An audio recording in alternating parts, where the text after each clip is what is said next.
這次呢算是個創作實戰記錄總結，跟大家分享一下自己的思路。當然嘞，這些東西也是一樣，都是我自己瞎摸瞎扯了对不对不敢保證，但是有用的話就可以參考參考了。其實最近有點繪畫瓶頸的感覺，好像沒有什麼創作慾望。但是看到阮家老師的新圖呢，我的動力又來了。但是呢，畫的過程中，我的這個動力又 say goodbye 了，因為自己的能力確實不夠硬，很多東西沒辦法解決。這個呢後面會說到。這次新圖創作呢，就是看到阮家老師的這張新圖，我自己也是想嘗試看看這種低飽和設計很獨特、很扎實的那種 feel， 但是我就只能畫成這樣。其實最開始我想的更美好，想要畫成類似於同一個故事裡的角色一樣的 feel， 像個敵人或者是親人之類的。像是致敬一樣，但是我他媽的做不到啊！實力像個洛基一樣，但是想得很美好，就只能畫成怎麼樣就怎麼樣了。然後為了降低難度，我只是畫了半身不露腿，就是在這方面還是有一點點自知之明，知道自己處理不了太多信息，那就一步一步來吧。首先先抓一下老師圖裡的特點和一些設計方面的方向。這個觀察思考呢，我覺得有助於想要學習畫師的畫面特點時能用上。我最早看到部分這張圖呢，是老師在小紅書分享了一個作畫視頻，很短的，只有頭部的部分。看到這紅色頭巾的時候，我直接就是一個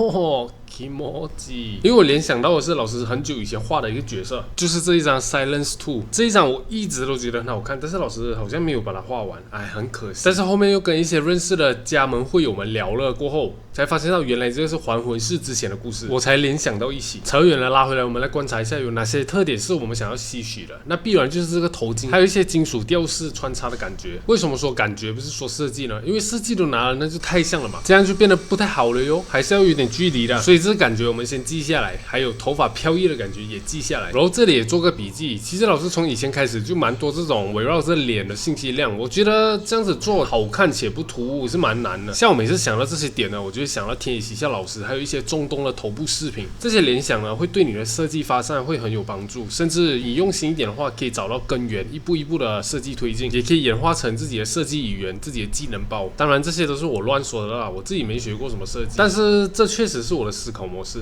然後就到了裝備服飾這一方面，這個判呢，我覺得我會聊的有一點長，有點亂，因為我自己是觀察到了蠻多東西，但我還是要再疊多一次 buff。我是沒學過設計的，也不太懂什麼理論。你覺得不對呢，那就對了。我自己的觀察，老師近期的幾個作品設計的感覺很不一樣，而且是一眼就能發現的不一樣。但我又隱約的發現某一些點好像早就在老師以前的作品感受到了，那我就來感受一下。阮家老師 I love you，I love you。我是抱着學習心態來的，希望家門弟子不要屌我，我是老師的真愛粉。老師每年的直播我都沒有錯過，老師全圖我都有保存，且根據順序和命名。逢人必說阮家老師是神啊！雖然我還沒上過老師的課，但是我相信未來一定有機會了。麼麼噠，阮家老師牛逼。接着說，就是我發現這些細節多了一些幾何形的元素，也是跟家門會友聊天的時候聊到的。原來確實有這個趨勢，方形啊、三角形啊、星形、十字架之類的，而且佔比都蠻大的。所以我是想說，帶入老師的視角，看看這個啟發是怎麼來的。感覺現在已經形成了一個自己的風格了。於是我就開始翻老師的舊圖。其實呢，老師以前的風格呢，也是很有辨識度的，就是激戰2後的北境的皇女老師的鎧甲設計就已經有風格了，大多都是薄、片狀、堆疊、圓弧、花紋、質感這幾個關鍵點。到雙好像也是比較偏這個風格的，但其實中間也是有穿插一些輕薄厚重的搭配。可是之前還是會看到一些人詬病老師的設計風格。其實我感覺老師是在探索，而且在那之前厚重的設計不也隨便畫，只是個人喜好問題啊，滾邊去！這時候呢，我一直在找東西，感覺福爾摩斯上身了，我也不知道我在找些什麼。然後我就看到了這張艾瑞莎，這張對了，好像就是這個。然後又到了這張，然後又到了光環2。裡面有大量的幾何元素，我就在思考，我一直在思考。然後看到了這兩張，对，沒有錯，我找到了答案。當然這些都是我自己瞎掰、自己意淫的啦。我覺得變化的過程大概率不是這樣，只是我自己想要推理了解一下這個過程。之前有個會友提到了理性畫師和感性畫師這個，他會覺得我分析的太多。其實我也是個感性的畫師，我也是想要想到什麼畫什麼，感受到什麼畫什麼，只是我的天賦能力不允許我感性。說人話的話就是我感性的話，我腦袋是空的，什麼也畫不出來。就算是我想要天馬行空，但是我沒有能力去兌現，需要搞明白一些原理。當然還有參考的幫助，礙於能力不行啊，沒有辦法。接着說之後的這兩張，感覺就是在玩花紋，做的比較滿的那種。然後呢，到了小冰落這一張，雖然是中式風格，但是可以看到一些飾品已經開始出現我們前面聊到的幾何元素，像這一張上官龍鱗，畫面信息量多的地方也開始有這些元素了，很異感，但是很漂亮。可能我自己看的東西太少了，覺得很少見，所以會有這種異感。然後到了冰落新套装，可以看看到已經出來了，那感覺雖然是中式風格，但是融入的很好看，而且老師還是做了一個套裝拆解，真的絕了。這就是前面說的，畫一個東西，如果你要足夠了解和發揮它，可以做到追根溯源，然後才做加減法啊什麼。反正我個人認為這是對認識一個東西最好的方式。然後就到了灰燼這一章，這個時候呢已經融入整體元素了，感覺這個風格跟鎧甲多的設計比較能發揮。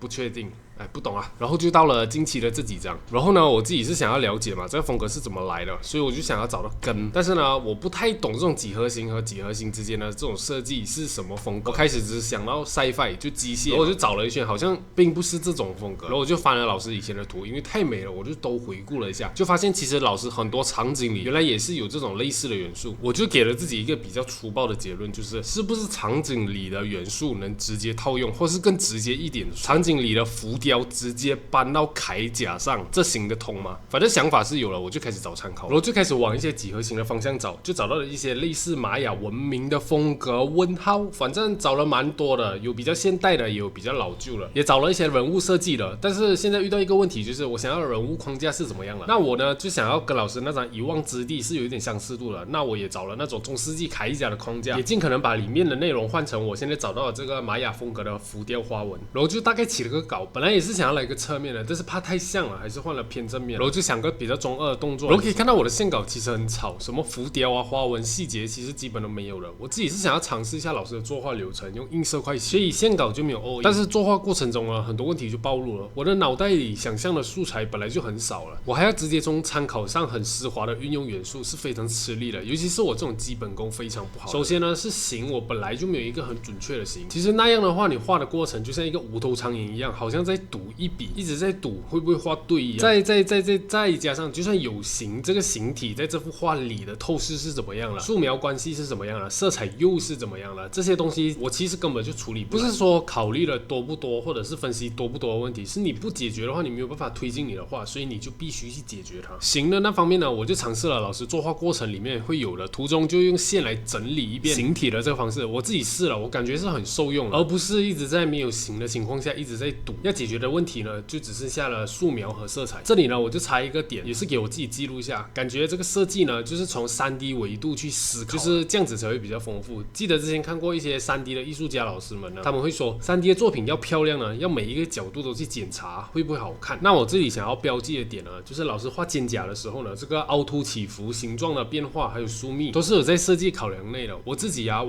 個人啊，很容易會在一個平面上就直接去做形狀疏密，但是凹凸這個點呢，我覺得是很考驗素描能力了，或者說直接轉換默寫立體的能力，我這能力就很弱，所以我好像一直會比較規避掉這個方面的，所以我畫來畫去這裡設計就比較平啊，這個點就差不多這樣子。然後就是皮膚質感什麼的，這個其實跟之前研究的一樣，用類似排線或者線條交疊的效果做出皮膚紋理。這裡順便分享，我之前畫臉呢，一般做紋理什麼的，我都是直接用紋理筆刷配合橡皮擦做的。會很快出效果，但是呢，繪畫痕跡就不是那麼的熱烈。不知道有沒有人能 get 得到我說的。然後就是頭髮，其實我想做的是老師早期的那種感覺的質感，有一種蛛絲的感覺。還魂式和霜的時期呢，就有一點透明飄帶和樹根的感覺，雖然都很漂亮，但是我還是想要嘗試早期的那種感覺，但沒做到，就只是畫了一個很普通的頭髮。最後呢，設計也是普普通通，沒什麼看點。雖然也是走了幾何形的元素，用了很多圓形穿插什麼的，但是我會的東西還是太淺了。可以看到，不管是元素的豐富性、凹凸、交疊、疏密、花紋種類、肩胛的邊緣什麼什麼的，